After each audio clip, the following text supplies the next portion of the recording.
Hizb ut তাওহীদ আগা গোড়া কাফের। বর্তমানের হিজবুত তাওহীদ টোটালটা আগা গোড়া নাস্তিক্যবাদের মিশন। হিজবুত তাওহীদ এটা একটা অমুসলিম ফেরকা। হিজবুত তাওহীদ নামক আরেকটা দল বাড়িছে। এই হিজবুত তাওহীদ কাদিয়ানীদের চাইতে আরো ভয়ঙ্কর কাফের। কিছু দল আমাদের দেশে তৈরি হয়েছে, এই দলের নাম জীবনেও শুনি নাই কোনোদিন আগে। যেমন হিজবুত তাওহীদ, এরা এসেছে এই দেশেরা তৈরি হয়েছে ইসলামের পরিবেশকে, মুসলমানদের পরিবেশকে নষ্ট করে দেওয়ার জন্য। হিজবুত তাওহীদ একটি বিভ্রান্ত দল, যারা কোরআন এবং হাদিস এর উপরে প্রতিষ্ঠিত নয়। ইসলামের নামে যে বিভ্রান্তিগুলো পৃথিবীতে ছড়িয়ে আছে, আমাদের এই অঞ্চলে যেগুলো ছড়িয়ে আছে, তার মধ্যে থেকে একটি হলো হিজবুত তাওহীদ। আমার স্নেহভাজন ছাত্র মুফতি রেজওয়ান রফিকি বাংলাদেশে হিজবুত তাওহীদের মুখোশ উন্মোচনের ব্যাপারে সে কাজ করতেছে। মনে রাখবেন, এটা শুধুমাত্র মুফতি রেজওয়ান রফিকের এজেন্ডা নয়। হিজবুত তাওহীদের ইসলাম বিদ্বেষী কুফরি আকীদার বিরুদ্ধে এদেশের লাখো কোটি উলামায়ে কেরাম ঐক্যবদ্ধ। সেলিম তারা বলুক 30 বার বিষ খায় মরবে, কিন্তু আমার সামনে দাঁড়াবে না। আমার কথা হলো, আমি অনর্থক অহেতুক বাহাস বিতর্ক করব না। ও জানে যে আমার সামনে যদি দাঁড়ায়, ও অন্ততবার 1 ঘন্টায় 13 বার হার্ট অ্যাটাক করবে। হিজবুত তাওহীদ এটা একটা অমুসলিম ফেরকা। হিজবুত তাওহীদ এদের যেখানে বান ধরে পুলিশে সোপর্দ করে দিবেন।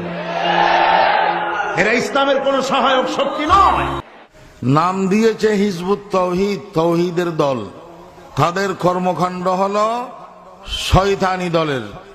হিজবুত তাওহীদ ভ্রান্ত একটি দল, যাদের বেশিরভাগ বিশ্বাসগুলো যেগুলো তারা প্রকাশ করে থাকেন, এগুলো কোরআন হাদিসের সাথে সাংঘর্ষিক। হিজবুত তাওহীদের সেলিম, তোমাকে আবার মিডিয়ার মাধ্যমে বলছি, তোমরা যদি সত্যিকার ইসলামের বার্তাবাহক হও, রাসূল বার্তাবাহক ছিলেন ইসলামের, তার সামনে ইহুদিরা যাওয়ার সুযোগ পেত, খ্রিস্টানরা যাওয়ার সুযোগ পেত। আমরা যদি ইহুদি খ্রিস্টান যদিও হই, আমাদের সাথে বিশ্বনবীর মতো সেই হিম্মত নিয়ে একবার মাত্র 5টা মিনিট আমার সাথে কথা বলার হিম্মত করে দেয়। তবে ও কিছুটা তো আল্লাহ পাক তার ইলম দিয়েছেন যে ও জানে যে শুধু রিজওয়ান রফিকি না, রিজওয়ান রফিকির একটা ছাত্রের কাছেও যদি আমি বসি, তা আমার সব আলু পটল নিয়ে ভাগা লাগবে। হিজবুত তাওহীদকে অবিলম্বে রাষ্ট্রীয়ভাবে বাংলাদেশ সরকার অমুসলিম ঘোষণা করতে হবে।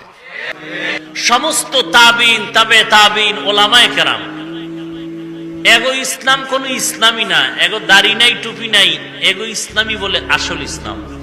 তাদের আরেকটি দাবি হচ্ছে হিন্দু ধর্মের সনাতন ধর্ম যেটি, অর্থাৎ সনাতন ধর্মটাই হচ্ছে মূলত দ্বীনুল কাইয়্যিমা, অর্থাৎ শাশ্বত চিরন্তন ধর্ম এবং কোরআনের ধর্ম।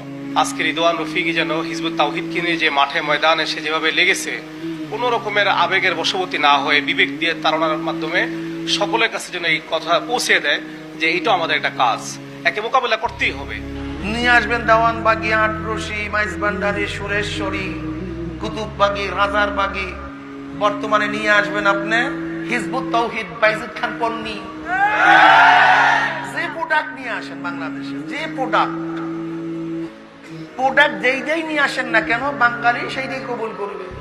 হিজবুত তাওহীদের বক্তব্য অনুযায়ী এই সমস্ত ব্যক্তিরা কেউ উম্মতে মুহাম্মদী নয়, অর্থাৎ এদেশের প্রধানমন্ত্রী হিজবুত তাওহীদের বক্তব্য অনুযায়ী উম্মতে মুহাম্মদী নয়, এদেশের রাষ্ট্রপতি হিজবুত তাওহীদের বক্তব্য অনুযায়ী উম্মতে মুহাম্মদী নয়, এদেশের পুলিশ বাহিনী হিজবুত তাওহীদের বক্তব্য অনুযায়ী কেউ উম্মতে মুহাম্মদী নয়, এদেশের ডিফেন্স বাহিনী কেউ উম্মতে মুহাম্মদী নয়, এদেশের উলামায়ে কেরাম কেউ উম্মতে মুহাম্মদী নয়।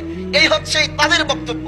নাম দিয়েছে তাওহীদের দল, কিন্তু আসলেই তারা হিজবুত তাওহীদ নয়, তারা হচ্ছে হিজবুত শয়তান তথা শয়তানের দল। তাদের আরেকটি দাবি হলো দাড়ি টুপি, এটার সাথে ইসলামের কোনো সম্পর্ক নেই। এটার নাম হিজবুত তাওহীদ। নাম শুনছেন?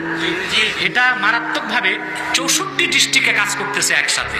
সাম্প্রতিক কালের ভয়াবহ আকার ধারণ করা একটি ফিতনার নাম হলো হিজবুত তাওহীদ। আমার কাছে প্রশ্ন দেওয়া হয়েছে হিজবুত তাওহীদ সম্পর্কে বলেন। এটা সবচেয়ে বড় গুমরা, সবচেয়ে বড় বাতিল, সবচেয়ে বড় মিথ্যাবাদী, যাদের ভিতরে সুন্নাত নাই, নারী পুরুষ একত্রে চলে, তারা ইসলামের দাবিতে সত্যবাদী না, তারা ইহুদিদের দ্বারা, খ্রিস্টানদের দ্বারা পরিচালিত। ঠিক না বেঠিক? নাম হিজবুত তাওহীদ, তাওহীদের দল, কিন্তু কার্যক্রম, ঈমান, আকীদা সম্পূর্ণরূপে তাওহীদের বিপরীত। নাম দিয়েছে হিজবুত তাওহীদ, নাম শুনে থাকবেন আপনারা। হ্যাঁ, ওরা কি করে জানেন?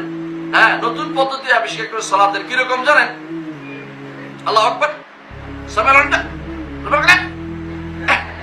এরপরে তাদের আরেকটা দাবি হচ্ছে গান বাদ্য ইত্যাদি এটা জায়েজ, এটার মধ্যে কোনো সমস্যা নেই। তাদের আকিদা কুফরি আকিদা। যাদের কৌশল হলো মেয়েদেরকে বেশি নিবে, মেয়েদেরকে নিয়া যদি বিবাহিত হয় স্বামীর বিরুদ্ধে নারী নির্যাতনের মামলা করবে বাংলাদেশের কয়েক থানায়, কইরা ওর থেকে ডিভোর্স। মহিলাদেরকে দিয়ে তারা রাস্তাঘাটে পত্রিকা বিক্রি করায়। তালাশ টিম রিপোর্ট পেয়ে গোটা দেশ তন্ন তন্ন করে খুঁজে খুঁজে দেখলো অনেক মেয়ের স্বামী ফালায় থুয়ে গেছে। হিন্দুদের যে অবতারগুলো রয়েছেন, বিশেষ করে রামকৃষ্ণ, রামচন্দ্র, বৌদ্ধ ইত্যাদি, তাদেরকে তারা নবী হিসেবে দাবি করে। শুধু নবী না, বরং আলাইহিস সালাম তাদের নামের শেষে আলাইহিস সালাম বলে। তারা বলছে 1400 বছর ধরে উলামায়ে কেরাম ভুল ব্যাখ্যা দিয়েছেন ইসলামের, তারা নতুন ইসলামের ব্যাখ্যা দিচ্ছে। এরা বলে বর্তমান ইসলাম ইসলাম না, বর্তমান আলেমরা আলেম না। উইফল এক সংগঠন তথাকথিত হিজবুশ শয়তান, তারা বলে ইসলাম বলা যাবে না, বলতে হবে ইসলাম। ইমাম বলা যাবে না, বলতে হবে। তারপর বলে নামাজ কোনো ইবাদত নয়, ব্যায়াম। হিজবুত তাওহীদ আগা গোরা কাফের। তাদের ভিতরে ঈমান ইসলামের কোনো অংশই নেই। আমাদের দেশের মানুষগুলিকে বোকা পেয়ে কত না কিছু করলো। বায়েজিদ খান পন্নী স্পষ্ট করে দাবি করছেন যে যারা হিজবুত তাওহীদের সদস্য দাজ্জালের বিরুদ্ধে দাঁড়িয়েছে, এদের সম্মান পৃথিবীর কোন মানুষের সম্মানের মতো হতে পারে না। অর্থাৎ এদের সম্মান কোন নবী রাসূলরাও এদের মতো সম্মান পাবে না, এবং এদের সম্মান দেখে জান্নাতের মধ্যে সমস্ত মানুষ, সমস্ত সাহাবীরা, সমস্ত নবীরা পর্যন্ত হিংসা করবে। টাঙ্গাইলের বাইজিদ খান পন্নী সাহেব নাকি অলৌকিক কি পেয়েছেন, তার থেকে যেই ধর্ম প্রচারিত হচ্ছে এটাই হলো মূল ইসলাম। নারীদেরকে ঘর থেকে বের করে নিয়ে আসে, ওদের থেকে লাঠি দেয়, ঘরের এমন অবস্থা তৈরি করে কোন কোন জায়গায় আপনি কর্ম। এদের কি কোনো আন্দাজও নাই, কোরআন শরীফের জ্ঞান নাই, দিন হাদিসের কোনো জ্ঞান নেই। এরপরে তাদের আরেকটা দাবি হচ্ছে হিজবুত তাওহীদের প্রতিষ্ঠাতা বায়েজিদ খান পন্নীর যে 2008 সালে যাত্রাবাড়িতে যে ভাষণটা দিয়েছিলেন, এই ভাষণটা এবং কোরআন শরীফের আয়াত সমান মর্যাদার। হিজবুত তাওহীদ অধর্মকে ধর্ম বানাইতেছে। হিজবুত তাওহীদ সরল মানা মুসলমানদেরকে বেঈমান আর কাফের বানাইতেছে। আমাদের শরীরে বিন্দু মাত্র রক্ত থাকা অবস্থায় ওদেরকে এই সুযোগ দেওয়া যাবে না। তাদের সমস্ত কথার খোলাসা এটাই যে হুজুররা বা আলেম ওলামারাই হলেন সকল সর্বনাশের। এই দলের লিডার যে, তার ডানে, তার বামে, তার সামনে এবং তার পেছনে মহিলাদের বহর থাকে। বর্তমানে যে আমরা বোরখা, আমাদের মহিলারা বোরখা পরেন, এই বোরখা শয়তানের আবিষ্কার করা, অর্থাৎ এটা বিকৃত শয়তানের আবিষ্কার করা, এটার সাথে ইসলামের কোনো সম্পর্ক নাই। আমরা যে নামাজ রোজা করতেছি এগুলো তাদের দৃষ্টিতে কিছুই না, আমরা সব কাফের। মাথার তালু থেকে পায়ের পাতা পর্যন্ত কোনো একটা জায়গায় সুন্নতের কোনো বালাই নাই, কোরআন সুন্নাহর কোনো আদর্শ নাই। খালি মাইক পাইলে নিজেদের ওই মহিলা মুজাহিদা আছে তো, বুঝেন না, ওরা জিহাদ করে মহিলাদের মহিলাদের নিয়ে জিহাদ করতেছে। এই মহিলাদের সামনে খালি খালি রিজওয়ান রফিকির নাম নিয়ে বিভিন্ন মন্তব্য উনি করে থাকেন। এটা মিথ্যা কথা কইছি, ওটা মিথ্যা কইছি। বেটা, শুধু একবার আমার সামনে আইসা বইলা দেখ, তুই একবার শুধু আমার সামনে প্রমাণ করে দেখ। আমি তো বলেছি কোথায় বসবা, জঙ্গলে, আমি জঙ্গলে যাবো। সমুদ্রের নিচে, আমি সমুদ্রের নিচে অক্সিজেন নিয়ে যাবো। তুমি যদি কও যে আফ্রিকার জঙ্গলে, আমি সেখানে ভিসা করে যাবো। তুমি যদি কও তোমার অফিসের অন্তর্মহলে প্রয়োজনে তোমার একেবারে গভীর রাতে শুধু যদি একলা মানুষকে ডাকো, আমি রিজওয়ান রফিক একলাই যাবো ইনশাআল্লাহ। হিম্মত নাই বেচারা। তাদেরকে মুসলমান বলার কোনো সুযোগ নেই। আজকে এরা বহু ওলামায়ে কেরামদের বিরুদ্ধে আদালতে মামলা করেছে। আল্লাহর কসম করে বলছি, হিজবুত তাওহীদের কথা দিয়ে তোদের চাপা করি, এই বায়েজিদ খান পন্নীর কথা দিয়ে যদি প্রমাণ না করতে পারি হিজবুত তাওহীদ কোন দ্বীনুল হকের কেউ না, ইসলামের কেউ না, যদি পন্নীর কথা দিয়ে প্রমাণ না করতে পারি, আজকে যদি হেরে যাই, কালকে হিজবুত তাওহীদ আমি রিজওয়ান রফিকি গ্রহণ করব। আর যদি তুই প্রমাণ না করতে পারস, সোজা এয়ারপোর্ট থেকে গাজীপুর চৌরাস্তা পর্যন্ত নাকে খড় দিবি। মাইক পাইলেই তো ভাড়ায় ফেলাও, কিন্তু রিজওয়ান রফিকের সামনে একটা সেকেন্ড দাঁড়ানোর ক্ষমতা তোর আল্লাহ এখনো দেয় নাই।